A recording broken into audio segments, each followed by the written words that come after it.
Alright, this is Dave's video, and we had a G scale on there, which is going to be with your, play it also with your mandolin, Dave, so that you can kind of review it, and I think it just reinforces where your fingers go on the fiddle. And make sure that as you play the scale, your hand, your elbow doesn't start going, out here, or anything. Just still needs to hang down.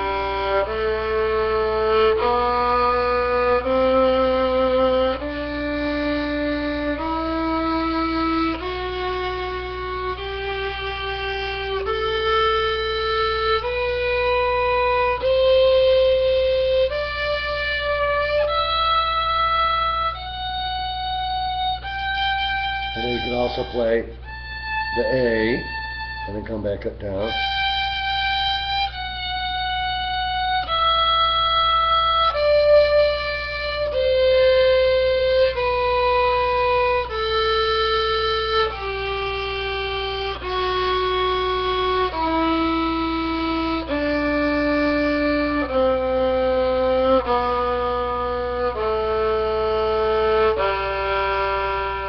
Okay. Also, when you do these scales, make sure that you place that index finger, the first finger, first.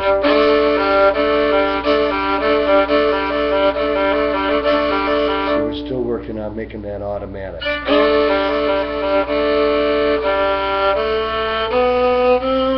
And on the way up, yes, your second and third finger will seem like they're right together. For the first two strings, there and there, and there and there, and then on the second the second and first string, it'll seem like your index and second finger are tight together.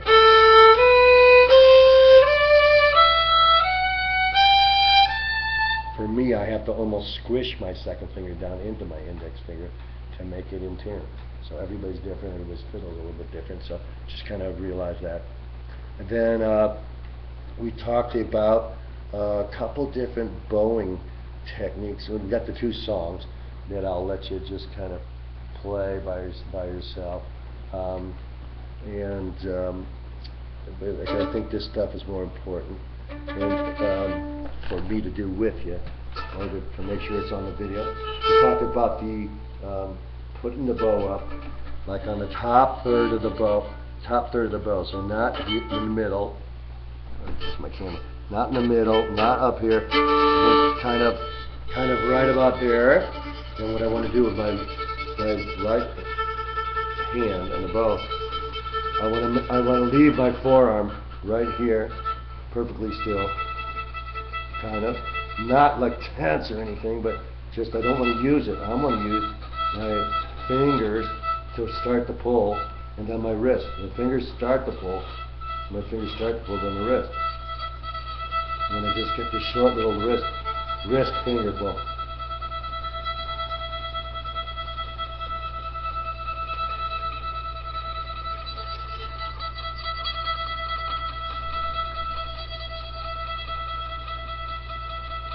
So little or no forearm. Alright. And then another one we had was the long bow. So this is going to be the exact opposite of that. This will be, and we want to always try to keep that bow at a right angle to the string. And this is going to be how slowly can I draw the bow and still get a sound like this.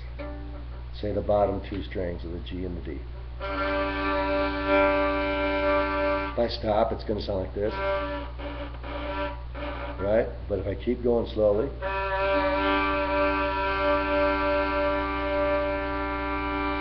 and as I come down here to the end, I'm really going to feel this index finger having to maybe put a little more weight down on that as I come to the end of the bow.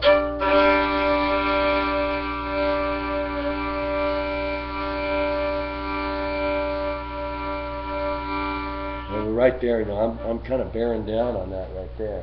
So on my index finger in my right hand. And back up here, I'm releasing it. Now, I'm almost feeling, when I get way up here, boy, my little finger is really having to help control the bow. So what's good about that is you'll feel a gradual shift of what part of your fingers are controlling the weight of that bow.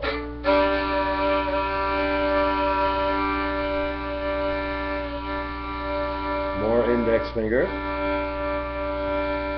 less index finger.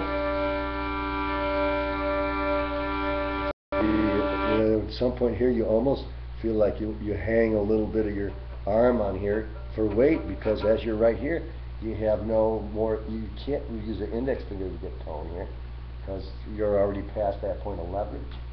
So you'll just kind of feel your own weight shift.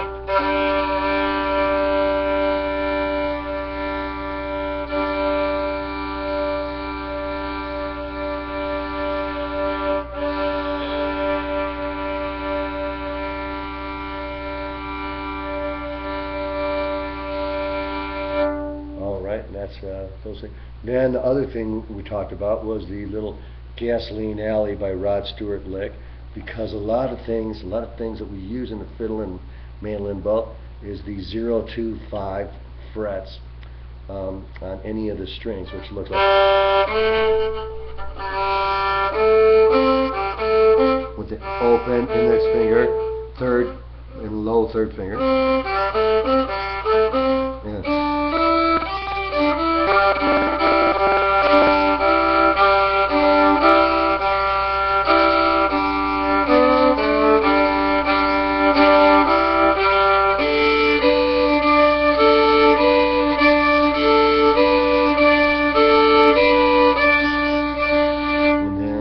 Just do that. Make sure again that you place that first finger.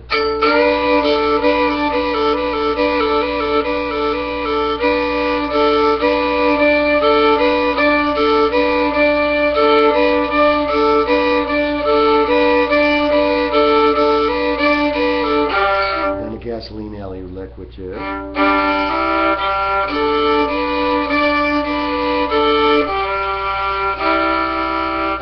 This is on the bottom two pairs of strings, double stops. The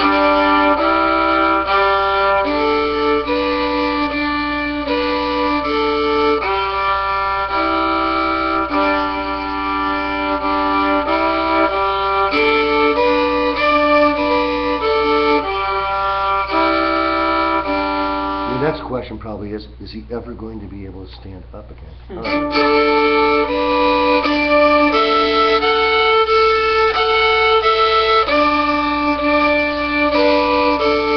Hear that even as long as I play fiddle, you know, I can still play that note out of tune.